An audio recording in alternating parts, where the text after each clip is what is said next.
Welcome to New England Lacrosse Journal's Chasing the Goal podcast, your destination for all things lacrosse. I'm your host, Kyle Devitt.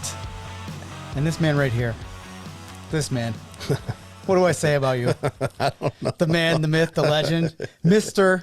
Jack Piatelli. How we doing? Good. How are you today? Love it. I'm great. I'm wearing one of your gifts you have given me. Thank you so much for assuming I'm an XL. That's very generous of you, as I am not a large person. So, but the reason why I got you an extra large because it looks like you've been working out, your biceps and your chest. You're really starting to develop as an old man. Yeah, I'm getting to old man strength. I'm really close. As soon as this goes all white, I think I'll just be really strong. We haven't talked about it real quick before we get to our guests, but how's the knee? It's better. I can do all normal things without any problem, but as you know, I don't like just doing normal things. I like to run and play and go outside, and I'm not even cleared to shoot yet, but I have been shooting. Good for you. On my goalies. How long has it been since your surgery? 6 months. 6 months. So I got another 6. I don't know if I'll bring in our guest because I don't remember if I told him. Severn School's Corey Bulken. How we doing, man? What's going on, Kyle? Thanks for having me. Yeah, I tore my ACL in the summer because I'm an old man playing lacrosse. I actually met with my best friend for lunch the other day, and he's like, "How did you do it again?" And I was like, "I was just running like really hard, and then I stopped." And he's like, "You tore your own ACL? Are you serious?" And I was like, "Yeah." He's had like a lot of knee injuries. He got really upset. He's just like, "Are you serious right now? You tore your own ACL? That's insane." And I was like, I think that's how it happens to a lot of people. Is it? Yeah, it is. Yeah. I don't know. Yeah, he was mad. He's like, "No one even hit you or anything?" I was like, "No, I just kind of fell and it was over." I feel like that's how you see most guys go down. We'll go with that at least, Well, when it happens, it's bad because any non-contact injury, you're just like, "Ooh, that's bad." Yeah. Right? Yeah, and how many guys you see at the professional level, college level, they jump up and down after a field goal or a touchdown, or they score a goal, and next thing you know, they blow out their ACL, and I'm like, every time I see a player do that now, I'm like, why are you doing that? Haven't you learned your lesson? So many guys have hurt just jumping up and down. What's the famous example? Martin Gramatica? Yeah, the kicker for like the Arizona, wasn't it? Was it Arizona or Tampa Bay? Was it Arizona? I think it was Arizona. Anyways. Yeah. Well, then, there was a lacrosse one. Phipps from Maryland did it against Syracuse back in the day. And, oh, God. He was jumping up and down after they got a big stop, I remember, in the dome. So not fun. No. It's always turf. Why are we still playing on turf? My column. Well, you have no Why option. are we still playing on turf? You have no option in the Northeast, that's for sure. I know. No. Yeah. It was Bill Gramatica, and it was for the Cardinals. Thank you. Oh, wow. Correct again. Yeah. Correcting me again. I think it's elite athletic company for you, though, Kyle. There you go. Yeah. Well, there you go. I feel better about it. I don't. It hurt and it sucked. Yeah. But let's kind of talk about, I was talking about you to Jack before, and he's like, "How do you know this guy?" I'm like, I think it goes back to me like saying a mean tweet about him 12 years ago. And somehow we have become more friendly than acquaintances. Not quite friends, but pretty close. I text him about face-off stuff, and you're a face-off guy. So why don't you talk a little bit about your career in high school and then in college as well? Yeah, I grew up just outside of Syracuse. Went to Baldwinsville High School. I was lucky enough to play for a couple awesome coaches there, Pete Fiorini and Coach Donahue, one of the many Donahues out there in the world, all from West Genesee, all like Syracuse guys. Then I went to Lemoyne College, graduated in 2011. I was lucky enough to have some pretty good teams at those 4 years, went to 3 national championships. It's become my, my thing to lose national championships. I'm 0 for 4 in my career, 1 as a coach, 3 as a player. And then after Lemoyne, I started playing in the MLL, and that was a thing. And that's when I ended up on Kyle's radar, in his crosshairs. I think you're doing like a season preview after my first year, and there was like a carousel of face-off guys that went through Charlotte. That was the team I played for the longest, and you called me the B-side to a one-hit wonder. It was still one of the nicest things anybody's ever written about me. So I really appreciate it. I always remember that you remembered it, and I don't remember the exact thing I said, but this is like when I like talking to you about this for the first time is the first time I realized like, oh, people like remember all this stuff. Because you don't get any aside from Twitter, like the immediate feedback in lacrosse is like non-existent.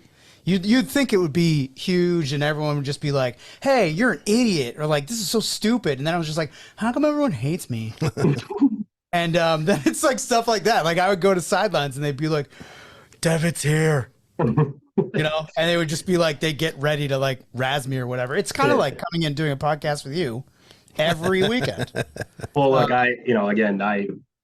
I think maybe I'm one of in the minority when it comes to getting chirped, because I certainly like to do it to people. You got to have thick skin and be able to take it. I thought it was a good one. And again, like I told Kyle after we met, I had it printed off and framed for a while, like somewhere buried. Yeah, I was going to ask you what your reaction was when you first saw it, and you actually had it framed. That's great.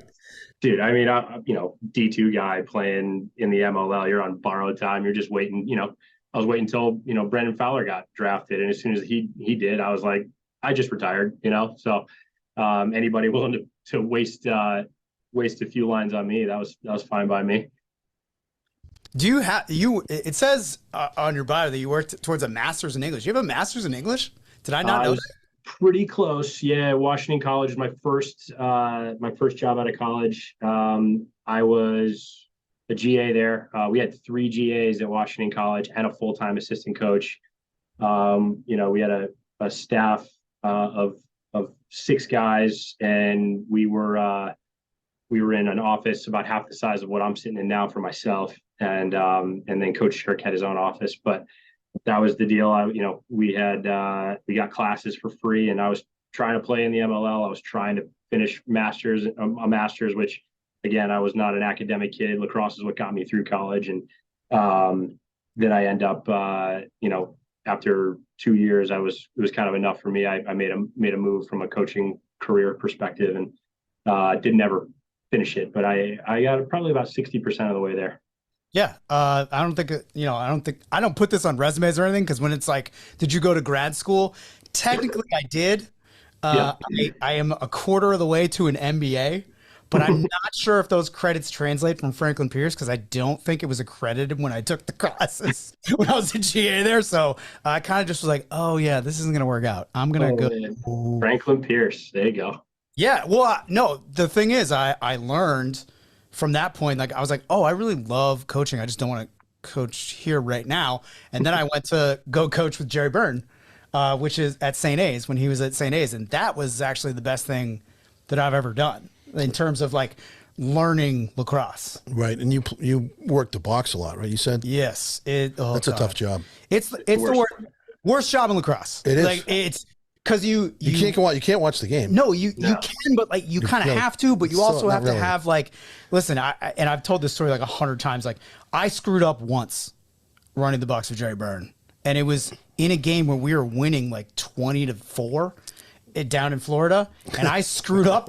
We're destroying this team. It wasn't even like a college team, I don't think. We were beating them into the ground, and one of the short stick D-middies put his foot over the line after we were doing kind of the midfield sub, like half a second too early. We got a flag immediately.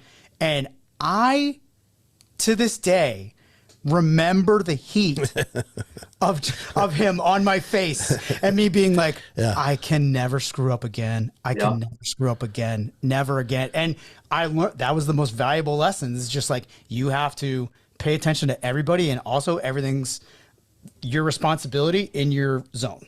Yep. So I learned that's the most valuable lesson, I ever learned. And I know you've coached with some really like high level coaches at some high level schools.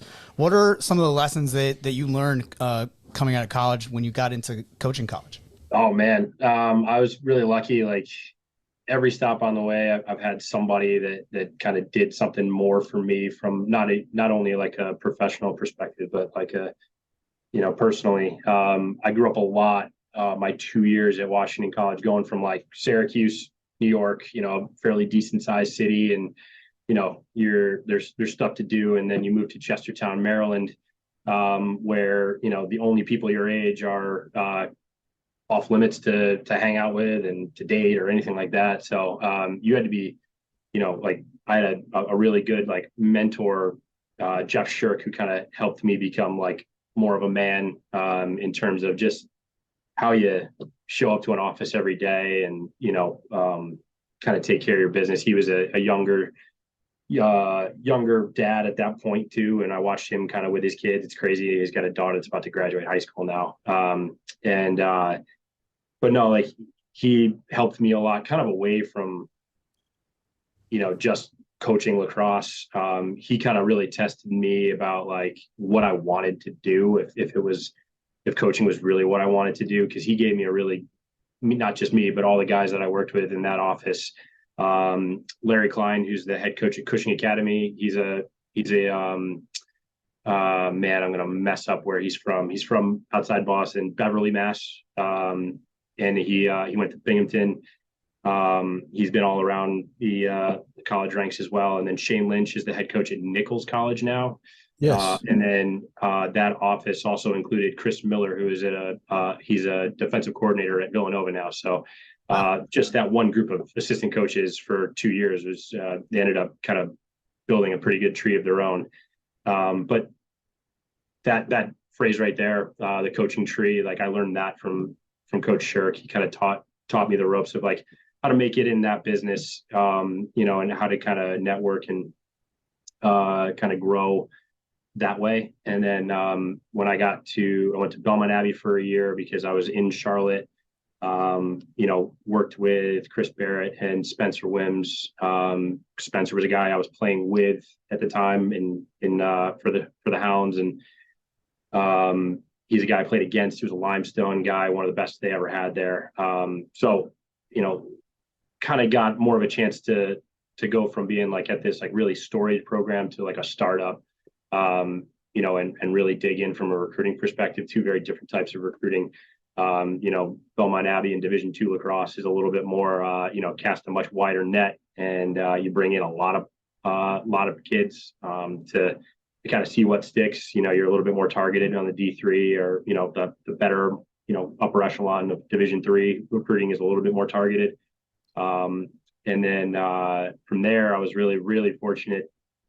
Got to go to UVA to be the volunteer assistant under Dom Starja and Coach Van Arsdale. Their last 2 years there was that was pretty special to me. That was the best job I've ever had. Still, didn't make a dime coaching lacrosse, but just being in an office with those two guys, kind of listening to how they kind of related all things back to lacrosse. They're just such like they've been doing it together for so long that for a while I wasn't sure if they just didn't want me around or didn't want me to know everything, because they almost could communicate in like these grunts. They just kind of knew what the other was doing. It's like me and Jack. Yeah.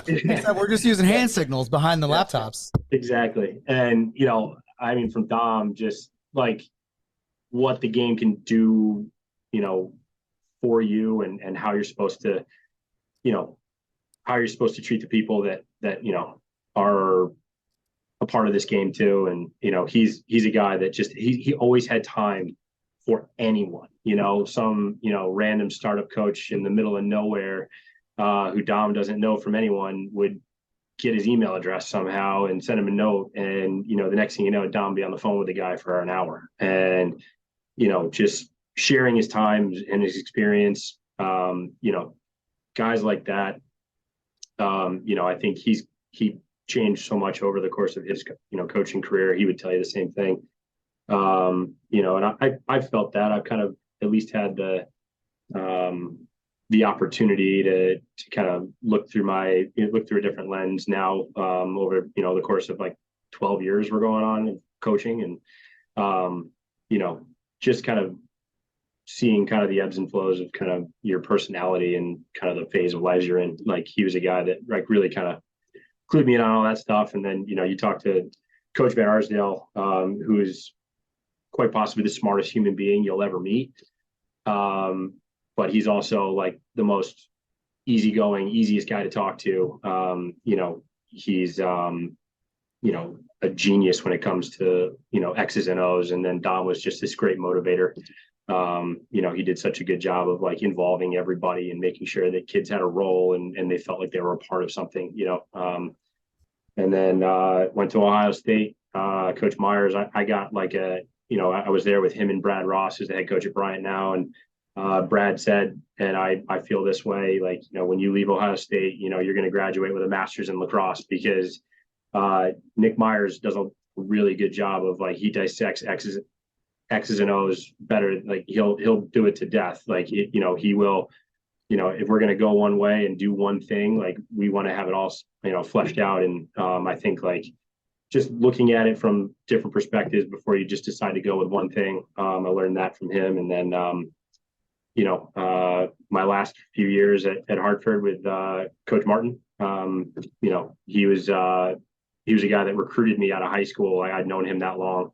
He was at NAS at the time. And, he shared, he gave me a lot of leeway and gave me a lot of, he gave me the reins after kind of my first year to run things how I saw fit, as long as I could explain myself. And, I learned a lot just kind of on my own at that point. I wasn't like checking in to see if I could do one thing or another. So he was great for me in that respect. Once again this summer, the Piatelli Lacrosse Boys Summer Showcase is coming to Springfield College on July 17th. Division 1, 2, and 3 college coaches from across the region will be in attendance to coach and evaluate players attending the showcase. In addition to the high-level coaching and instruction, players will compete in a series of scrimmages, and game film is provided to each player competing that day. The showcase is open to players graduating in 2025, 2026, and 2027, regardless of high school or club affiliation. Find more information on the 2024 Summer Showcase, including which college coaches will be in attendance, at piatellilacrosse.com. That's Piatelli lacrosse.com. You're a face-off guy, obviously, kind of, I don't want to say first, because you're a lacrosse guy first, right? Yes. Like the tradition of where you're from is like you play lacrosse and you face off. Yes. Now I feel like we're trying to trend towards back towards that, but we're not. Yeah. At the same time, like we're not doing a good job of that in terms of, we're doing rule changes, we're doing all these things. But Right. in your experience at college and now you're at Severn, can you kind of walk me through the changes in the position and how it's being recruited? Because I mean, I'm not going to bring up the whole we're going to get rid of faceoffs thing, because we're not a get rid of faceoffs podcast. That's not us. That's someone else. I don't know who that is, but it's not us. Can you kind of talk about your experience as a player and then going through that in college and now you're coaching faceoff guys? Yeah, I think, maybe just being a little bit, I don't know, maybe naive, but also definitely a little, high on myself. Like when I came out of high school, I had like a couple, one coach in particular said, well, you can come here and play, you'll never come off the field. And I was like, okay, because you don't want to go to Lemoyne, you'll just be a faceoff guy there. I was like, okay, that's not why I'm going there. But, and it ended up not being the case, but I was very much like, did not want to be kind of pigeonholed into that. And if that meant not playing Division I, that was fine by me. I wanted to be on the field. I didn't want to be a spectator. And, I always felt like that was an advantage I had over, other faceoff guys. And then, getting into coaching, I kind of very quickly saw it from a skills perspective. I saw the kids at that position, their lacrosse acumen kind of devolve, and as it got into the knee down and, and that was tough for me. I always really kind of pressed the kids that I coached in college to be a little bit more than that, at least, strive to be. And it became very difficult to say like, well, this kid who's, not as big, not as athletic, or, is kind of dumpy looking and he's 5'8", but he can do this really good. And, is he better than a kid that, maybe isn't as great at facing off, but he's a better athlete? And, that was, I think, what so many guys got kind of hung up on for a number of years. So that was tough. I think that was the hard part. And that was when coaches got really down on the face-off. And now what I've seen going back to like when the kids are standing up and the ball's out more, and like anybody that wants to argue that is, just wrong. And I think what you're seeing is coaches actually diving into it a little bit more. You can, when you talk to them about like the recruiting side of it, they have kind of at least the buzzwords. They know enough to be dangerous about like, what they're watching. So I think there's some coaches that have really invested in like finding out about, like what they're looking at. And I think they do a really good job too, obviously, of kind of tapping into the resources that are out there now. Like Greg and Jerry will talk to anybody. They'll talk their ear off about, Greg and Jerry from the Face Off Academy. They'll talk about, facing off with any coach that wants to listen for more than 5 minutes. And I think they've done a really good job trying to educate guys, and they do it with no other reasons other than try to help the kids that they coach. So yeah, and the thing about Greg that's great. I had a kid show up. We had tryouts this week at Hopkinton, and I had a freshman show up, and he's not a face-off kid. He's like an attack midi offensive kid, and he is getting ready for practice. He's putting his pads on, and he's wearing a Gorenlian PLL jersey. And it's like it's the ugly away one with the maroon stripe and stuff. And I see that it's signed by Greg and Kyle Harrison. And I was like, come here for a second. And he's like, what? And I was like, I'm not going to do this much, guys, but I'm going to flex right now. Well, took a photo. This is at night. This had to be like 7 o'clock, 6 o'clock at night. I take a photo, and they're like, what are you doing? And I was like, you'll see. And they're like, he's in his contacts. He's in his contacts. And I was like, well, yeah, I am. And I sent it to Greg. And I didn't expect a response. I just thought I was like, hey, Freshie showed up wearing your stuff, rocking your fit. And he likes the photo within 10 seconds. And then it's just like, what a stud.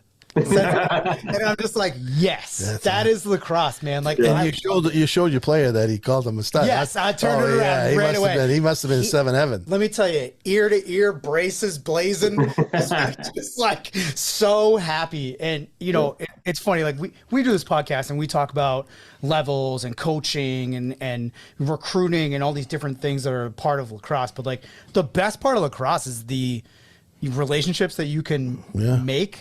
Yeah. And kind of like and cultivate, share, and like it's so like fun to do stuff like that. It's just the most recent example. It literally happened this week. I haven't done anything like that for a very long time, but I was just like, you know what, Greg will love this. I was like, I don't want to say his name on the podcast. I almost said his name. This kid will love this. Owen. Greg will love that. Yeah, his name's Owen. Get me in trouble with the parents. Why don't you? No. But like that reaction, like he's gonna remember. That kid's gonna remember. That's why you do what you do. That's why you do. It's so much fun. Like, and I know you went from college to coaching high school, and you were also a director at a club team.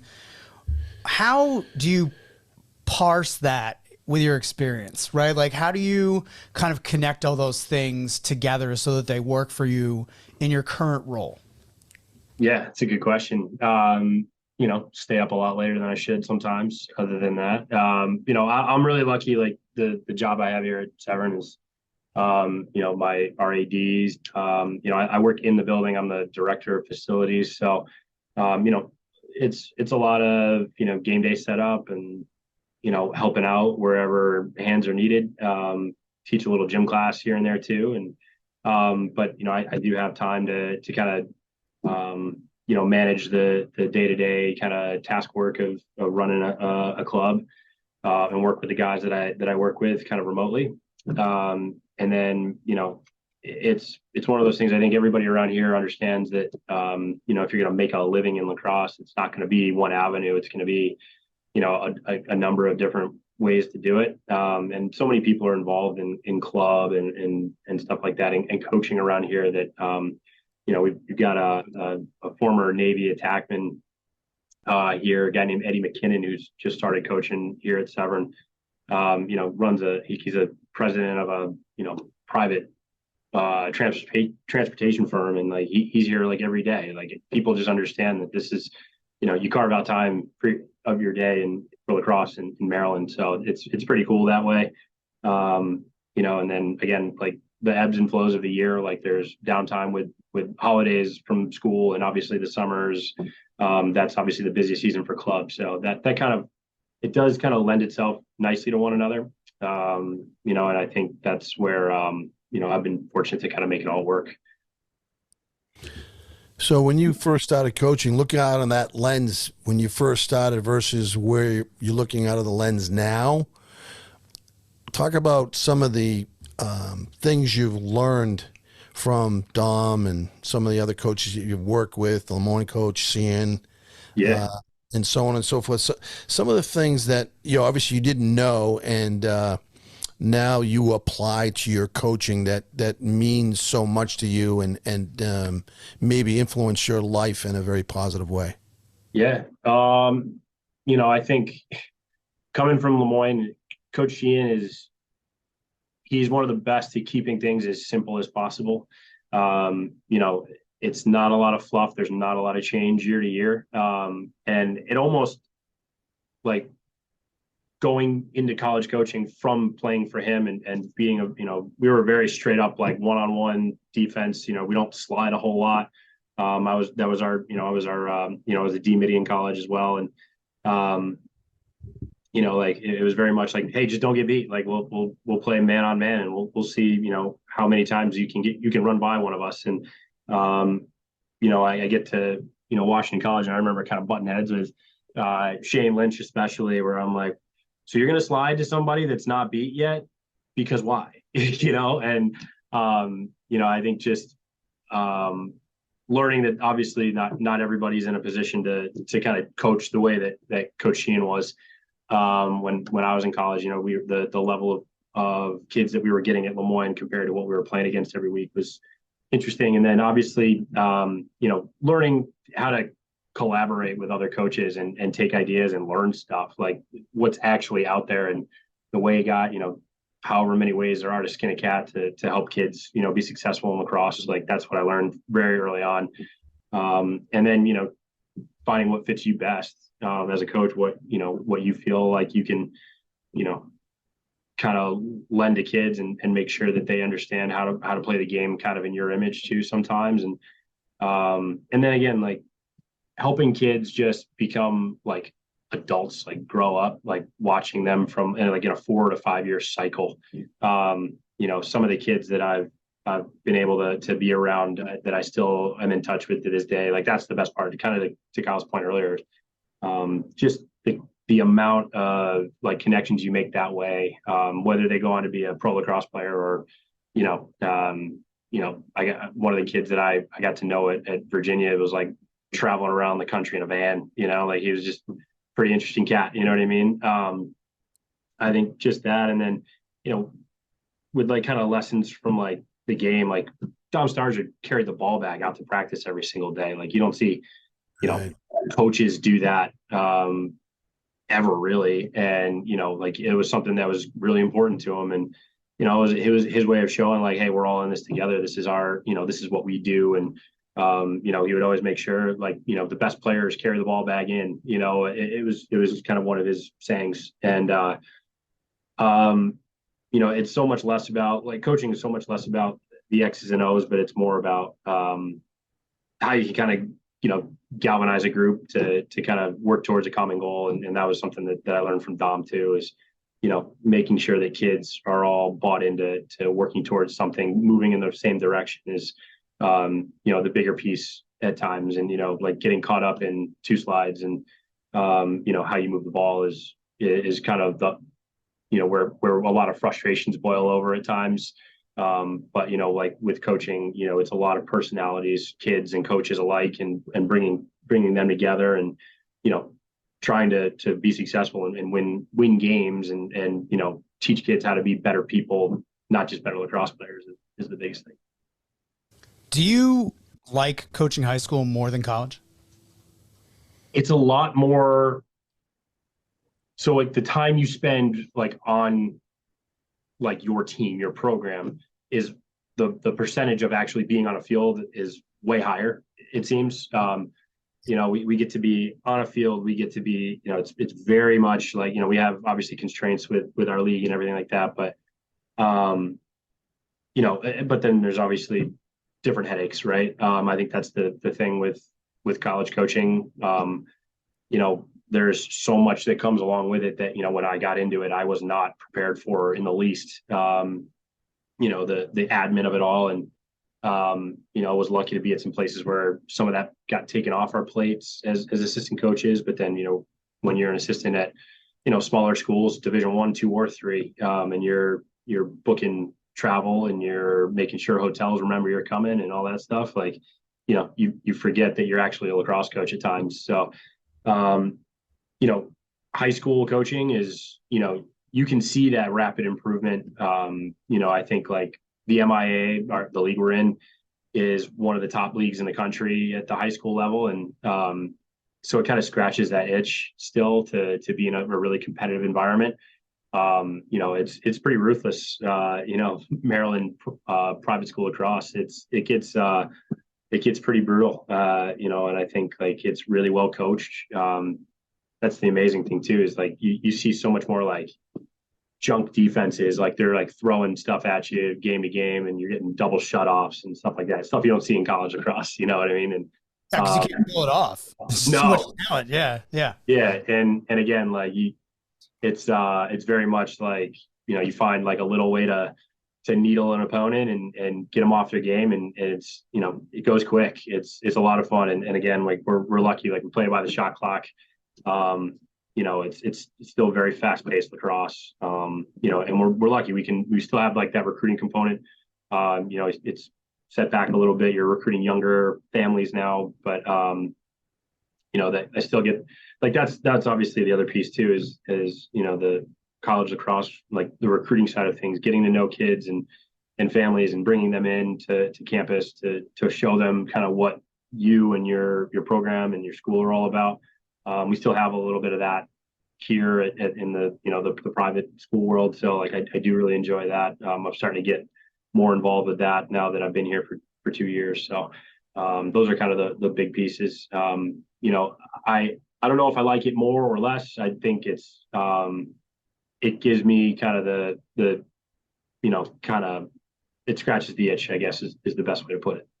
Coaching high school is awesome. Yeah.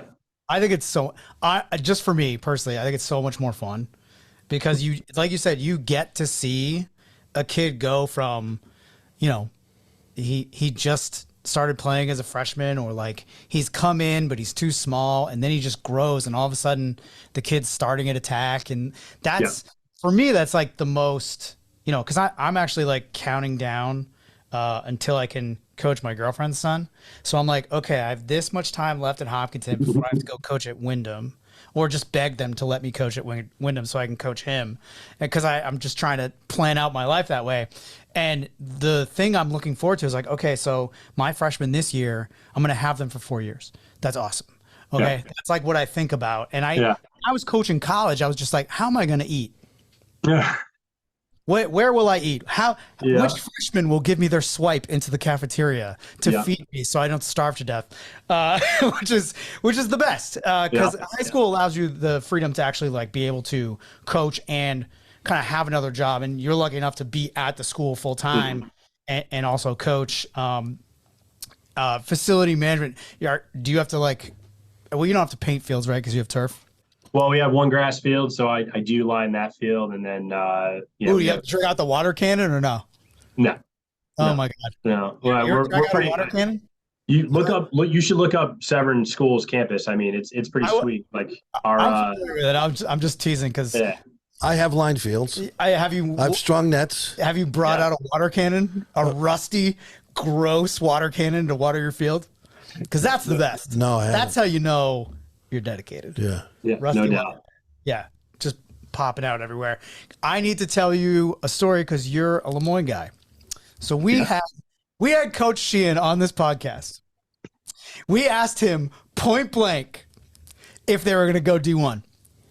He said, "Hey, lied to your face." He said, "I don't know what you're talking about." And that week, the week We asked him that.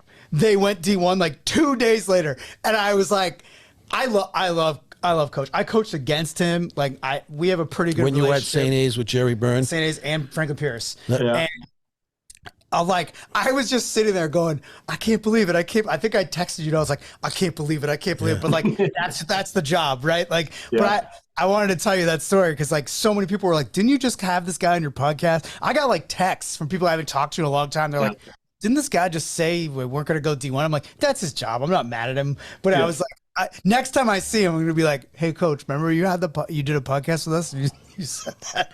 And now they're D1. Yeah, and he'll look at you and he'll be like, I have no idea what you're talking about. Yeah, he'll be like, who are you? Yeah. Is what he'll say. Yeah. Yes, he will. But and then he'll smile at you. Like he'll give you a wink. Like it's who he is. So. A little smile and a wink. I don't think he loves media that much, but most coaches don't. So what I wanted to put to you as the second part of that anecdote is I know you're super pro D2. Yeah. You're a D2 alum. Now that Lemoyne's in D1, I'm seeing a lot of tweets from you about Lemoyne being D1, playing other D1s. And if I feel like there's been a shift in your attitude toward Division 1 and Division 2, I'm giving you an opportunity to explain yourself. Yeah. No, look, like knowing the niche that Lemoyne was in at Division 2, being in Syracuse, you put up a map of Division 2 lacrosse schools across the country. We're kind of, very unique in the state of New York, outside of Long Island, really. There weren't many Division 2 programs to go to, not just for lacrosse, anywhere, or any sport. I mean, and I felt like, they had such a good thing going. They were becoming really competitive. They've always been really competitive since they moved from Division 1 women's lacrosse down to Division 2. That actually happened when I was there. I think my junior year they moved down and they were like in a Final Four like my senior year. And then like basketball was making strides. Nate Champion, a guy that I went to school with, he's the head coach at Lemoyne now. He did a great job in their first year as a Division 1 school. I just felt like they were in such a uniquely positioned, with the level of lacrosse and the way they could do aid, based on Division 2 standards and all that stuff. It always made Lemoyne like a really affordable option, without having to be like a state school or anything like that. And, going to Division 1, having been kind of run the gamut of like seeing how it is at the very top levels, the ACCs and the Big Tens of the world. And then, at Hartford where they went the other way, and they dropped down to Division 3. I was there at the very end of that. And, you watch a school that tries to do everything on a budget and remain competitive. It makes for, just different stressors, I guess. And, obviously I have no idea exactly where Lemoyne falls in terms of like how much support they're actually getting. And again, like I don't press Coach Sheehan on any of that stuff. Like that's not for me to ask, nor for me to know. But like, I think I was really big on like, we have everything we need to be super competitive, not just at lacrosse, but, in all these other sports. Like what are we going to get out of it? And I think like maybe my time leaving Hartford where, Division 1 sports was a big draw for that school, in terms of enrollment. And, I don't know how they are now, but I don't think it's gotten much better in terms of enrollment since they made that move. I think, there's a million different things that go into it, and, athletics being, a very small part of that. So now, they made this decision. It is what it is. I still support Coach Sheehan and my alma mater no matter what. And I think, they've shown some flashes of being able to compete. I think they've, I think they're finding out like the day in and day out level of play you have to have is very different at the Division 1 level. You can get up for a big game in Division 2, and the next week you're going to play Franklin Pierce. You know what I mean? It's a little bit different in that sense. So every single team in Division 1 is, you got to get up more.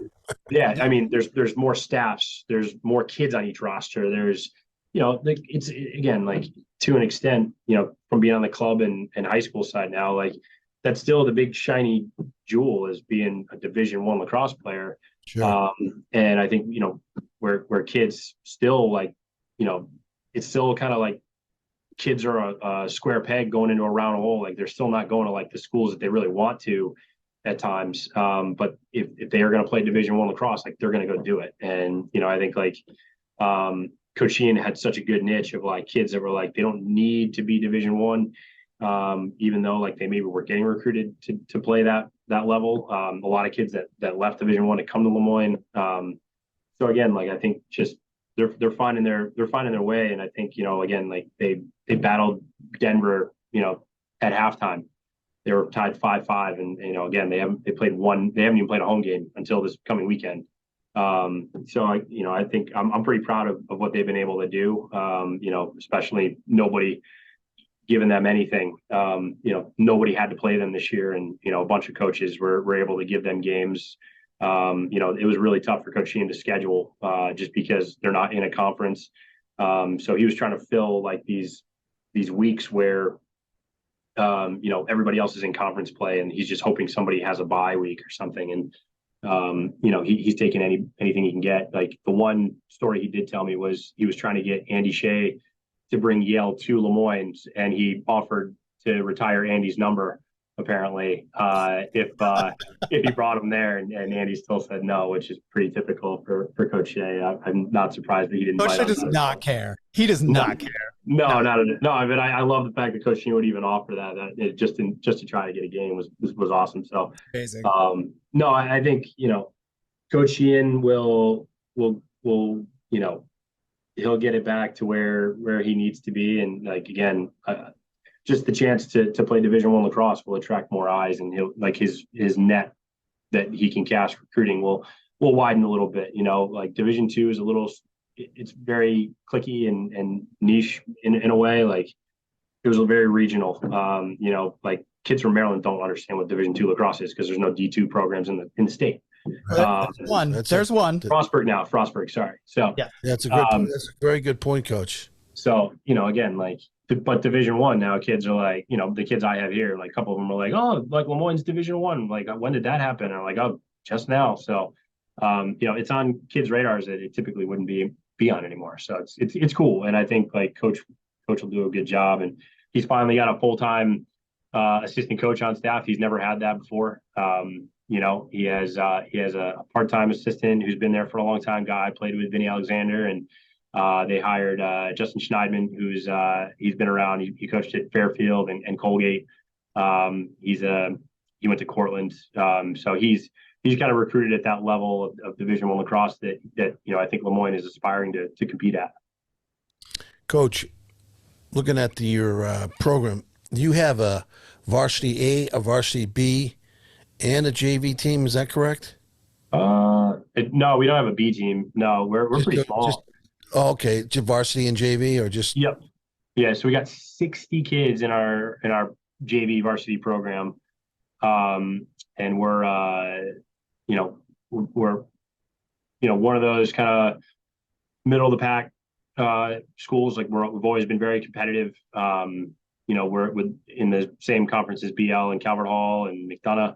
Some of the more perennial powers, but we always find ways to kind of battle with them and make sure that we sneak a game here and there, and it's kind of I kind of like that mentality that we have here and the way they've always been, and it's a school that doesn't really change who they are just to be a little bit better at sports, and we still have had a lot of success from a not only lacrosse but all sports perspective, and the MIA is tough. We're really lucky to compete in it, and again. I think more kids look at Severn because we're in the A conference of the MIA, than they would if we weren't in the A conference or anything like that. So we always have really, really good kids. We've got some kids going to some awesome spots over the next couple of years, and we've got some young guys coming up in the next 26 and 27 grad years, and we're excited to see where kind of some of these kids shake out and find a home. Obviously, coaching college and high school is completely different. But do you find that one of the most challenging parts of it, you're at a very good school, private school, very good program, the expectations of the parents and players coming to school, going, that direction to Division I? Yeah. Again, I think the expectation is, that their kids will get put in a spot to be successful. And I think it does take, for some parents and some families, it'll take conversations over the course of the year. And again, like at the end of the day, like I'll do everything I can for a kid to try to find out, like I can get you a yes or no. And like, I know enough people, I know enough coaches to find out if the coach at that school that you want to go to thinks you're good enough. And at that point, what else can we do but move on? You know what I mean? If a coach takes, if a coach takes an interest, that's great. We're lucky. Like, obviously, like I said, we're in one of those high school leagues where coaches actually kind of keep tabs on throughout the course of the year, even though their seasons are going on, like what you do in this conference, in this high school season is, weighted pretty heavily, I think, as opposed to some other areas of the country. And I think, what parents expect is, they just want their kids to at least have a chance to, reach that goal, whatever it may be, whether it's Division I, II, or III, college lacrosse, or not. We graduated 20 seniors, and I think only 8 of our seniors last year went on to play college lacrosse. One of our best players, I thought, last year, one of the most impactful kids we had, is just at school at University of Tennessee now. Interesting. I wouldn't have expected that. And I think that's a good thing, because there's so many other options. I mean, lacrosse isn't everything. It's a big part of our lives. But I've recommended, go play club lacrosse at South Carolina, or I'm sure they have a program at Tennessee where you can have a social life. You can still play lacrosse and get a good education. Yeah, no, and I think we have a lot of that here. And that kid specifically comes from a big time lacrosse family. Dad is oh man, I'm gonna mess it up. I think he was a Maryland guy, played at Maryland. His older brother is a senior at Utah, playing on the lacrosse team there, and just wasn't for him. And we got their youngest brother is a junior on our team now. He's not sure what he's going to do yet. So, I think it's pretty cool to see kids that have the confidence not to have to go, go play college lacrosse. Me and my buddies all the time talk about, like, we didn't think anything of it. We're like, we're going to play college lacrosse. What else would we do? Like, right. If I don't go play lacrosse in college, like, why am I going to college? Right, exactly. I wouldn't have gone to college if I couldn't play lacrosse. Right. Exactly. So, that's, I wouldn't have a degree if I didn't play lacrosse. Really, that's. Dude, I just wanted to play. Right. I finally found a place to let me. Yeah, exactly. Same here. And I think, I'm glad that more kids are the other way now. They're more academically motivated, and it's true. I think every kid, when I'm helping them with recruiting, I'm like, hey, everybody's got a pie chart, right? And you're however important school is to you is, takes up 40% of that, and the social scene and the setting is another piece of that, and then obviously lacrosse, how much that figures in. And myself, like, looking back, like, lacrosse was the biggest piece, and that's not for everybody, but I think after I was started to get recruited, it wasn't like Harvard was knocking on the door and they're like, you can get in here if you're a good lacrosse player. And I felt like every school I was looking at was basically wasn't wasn't standing out of the pack from an academic standpoint, heads above the other. But lacrosse, I was like, Lemoyne's the best program. I'm going there. It's a great place to end on. Really appreciate you coming on, Coach. Yeah, man. I appreciate it. Jack, nice talking to you too. Nice, very nice talking to you. And I run into Coach Sheehan almost every weekend because his son and my son both play at Cornell. So, I've got to know him. He's a good man, and son's doing a nice job at Cornell. Ryan's awesome, man. I remember him throwing rocks at me when he was a little kid, and when we were trying to run sprints and stuff, and we'd shove him in a locker. And now he wears number 18, like I did. So Coach Sheehan, as much as he probably won't want to admit to that, I like to think that I had something to do with that too. So good stuff. I'm sure you did. Awesome. All right, guys. Thanks a lot for your time. Thank you. Appreciate it. And thanks again for listening to New England Lacrosse Journal's Chasing the Goal podcast. For Jack Piatelli, I'm Kyle Devitt. See you next time.